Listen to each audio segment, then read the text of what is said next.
Hi, everyone. Welcome to this week's module. This week, we're going to continue talking about Albert Bandura, but we're actually going to be focusing more on theory. So we'll focus on social learning theory, not his life or accomplishments like we did on the last lecture. The learning objectives for this week's lesson is for you to define social learning theory, to list 3 ways that social learning theory can be implemented in the classroom, name Bandura's most famous experiment, and describe the Bobo da Experiment. The goals upon successful completion of this week's lecture is for you to have an understanding of the social learning theory and be able to identify examples of the social learning theory in the field or in your day-to-day experiences. So let's just do a quick recap of last week's lecture. We learned that Albert Bandura was an award-winning psychologist and that he was one of the most influential psychologists in the field. We learned that he was a professor at Stanford University for over 50 years and that he published more than 10 books. Now, here's the good stuff. We will now dive into the social learning theory. What is social learning theory? Well, social learning theory is the idea that children learn by observing modeled behaviors. And here's a quote by Bandura himself. Most human behavior is learned observationally through modeling.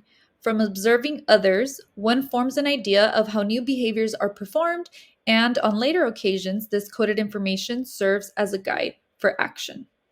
So let's pretend that you've never pitched a ball in your life, you've never watched a baseball game, you don't even know what baseball is. You go, you watch your first game, you observe the pitcher throw the first pitch, and the very next day, somebody comes up to you and tells you, "Here, can you pitch the ball?" Do you think you'd know how to pitch the ball just from having watched that game the day before? Yes or no? Actually, yes, you would have been able to pitch the ball. Why? Because of observational learning. You observed somebody model a behavior, in this case, pitching the ball. So, not that you would be an expert at pitching the ball, but you would know what to do with that baseball when somebody handed it to you and told you, "Here, can you pitch the ball?" Now we have the Bobel da Experiment. This is by far one of the most popular, well-known, most significant experiments in the field of psychology, in child development. We learned so much from this experiment, and ahead I'm actually going to play a short clip. It's about 2.5 minutes of the actual experiment. The model pummeled the doll with the mallet, flung it in the air,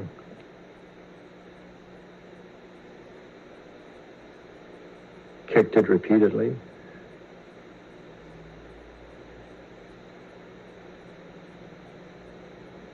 threw it down and beat it.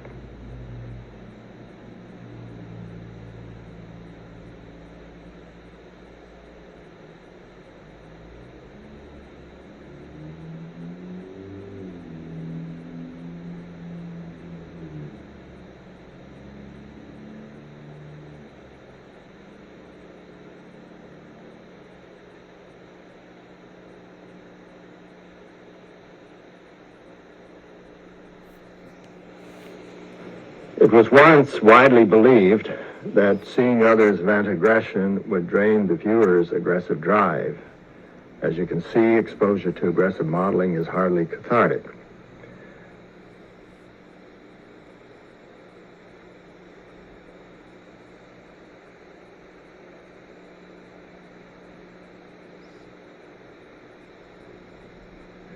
Exposure to aggressive modeling increased attraction to guns, even though it was never modeled. Guns had less appeal to children who had no exposure to the aggressive modeling. The children also picked up the novel hostile language.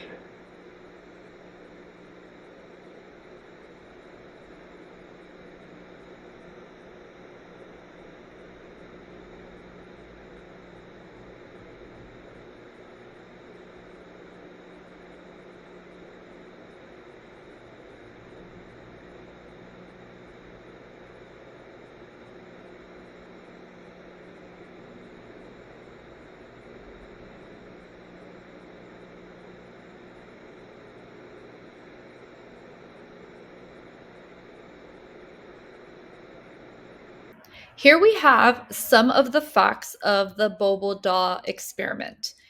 This experiment took place between the years of 1961 and 1963.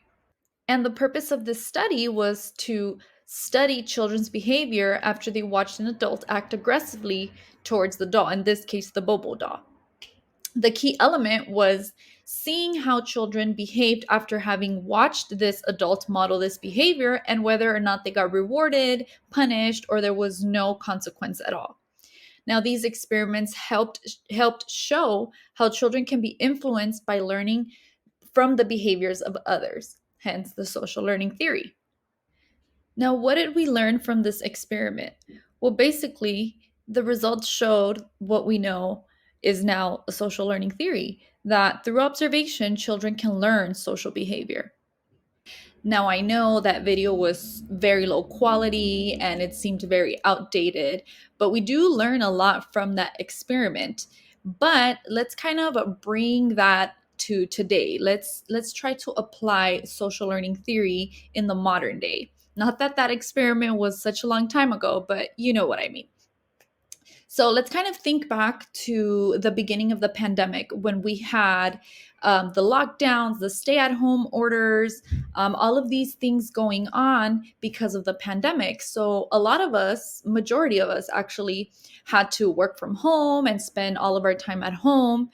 And in that time, I know I consider myself one of these examples.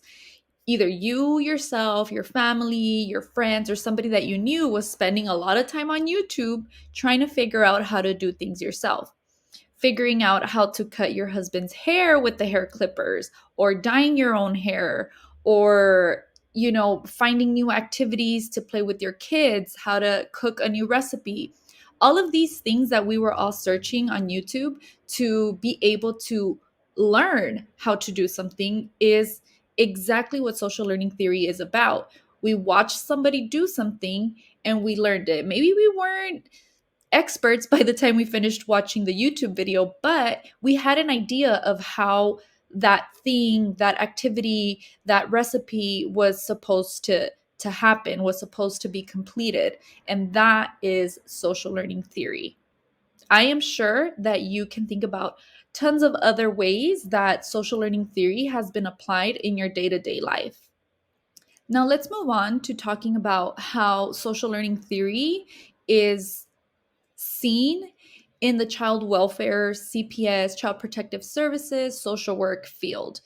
Now, I have experience in the social work field, and from my experience, I can tell you that we see these cycles, these generational cycles of families who have a case with CPS, and if they have something like a history of domestic violence in their family, the children who observed those behaviors between the parents or between mother daughter, father son, any domestic violence in the home, it's very likely for those children to exhibit those same behaviors outside of the home. So children can be bullying, being verbally or physically aggressive in the classroom, and these children tend to have a sort of history of domestic violence. So they observed their parents, their relatives in their home, being physically aggressive or verbally aggressive with each other. And so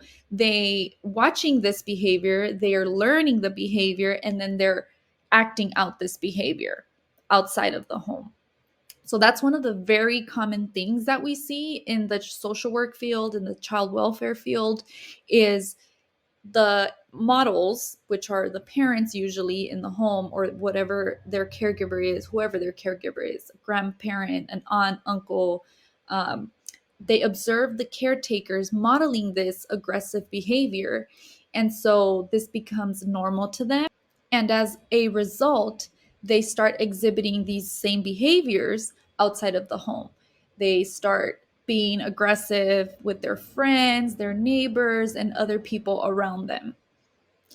It's time for a really quick quiz. Which of these defines social learning theory? A, the process of developing social skills in the classroom environment. B, a guide on how to implement observation of children and how to assess their social skills, or C, the idea that children learn by observing modeled behaviors. Take 1 second without going back into the slides. The answer is C. If you chose A or B, please do after you view this video, please do go back so that you can review a couple of the slides.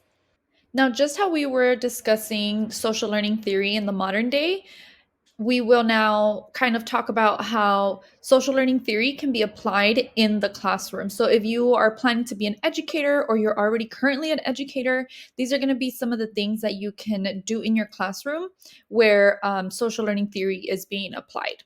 So, the first thing is actually the flipped classroom model.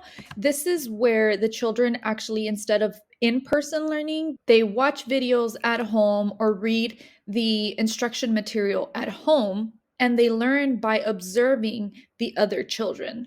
The next thing is gamification or simulation. So in the with the idea of gamification, the instructor would actually create an interactive experience for the children, kind of like a game, in creating rewards for some of the behaviors. And so this awakens the interest of the children. Now, simulations, this can be done by incorporating mock trials, role playing. This seems to be a very fun way for children to be learning from their classmates. And so this can even be a digital simulation, maybe something pre recorded as well. And the third is peer coaching. So in peer coaching, students make connections by teaming up with other students in their classroom. So here they observe the behaviors of other children. And so when you do that, it's important to be very strategic in the way that you pair up the students, because you don't want to have a student feeling incompetent or feel insecure because they're being taught by one of their peers.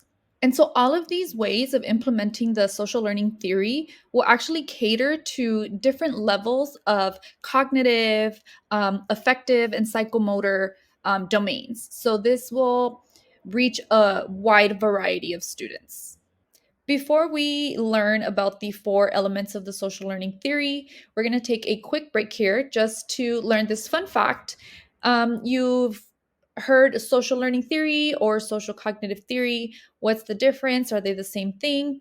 The reality is that the social learning theory was actually renamed into the social cognitive theory in 1986. So that's just a fun fact, just in case you didn't know. Now you do. So let's move on to the four elements of the social learning theory. Here are the four elements of the social learning theory: attention, retention, reproduction, and motivation. Now, we know that attention is important because children and adults, humans in general, can't learn if they aren't focused on something. So there has to be this element of attention in order for children to learn. Retention is important because we need to be able to retain and internalize this information that we're learning. Everything that we're soaking in, everything that we're observing, we need to retain this information in order for us to be able to recall it when it's necessary. Reproduction, equally important. This is important because we need to be able to reproduce, react, bring back this information that we learned in order to apply it when it's necessary. And motivation, well, motivation is pretty much something that we all need in order to do anything, pretty much. What's the reason why you get out of bed? Is it because you're going to go make money at your job? Is it because you're going to go spend the day with your children at the park? Everything that we do requires motivation. What is the reason you're gonna cook something right now? Is it because you're hungry, or is it because you're excited to try a new recipe? So everything requires motivation. And so that's why it's also one of the four elements of the social learning theory.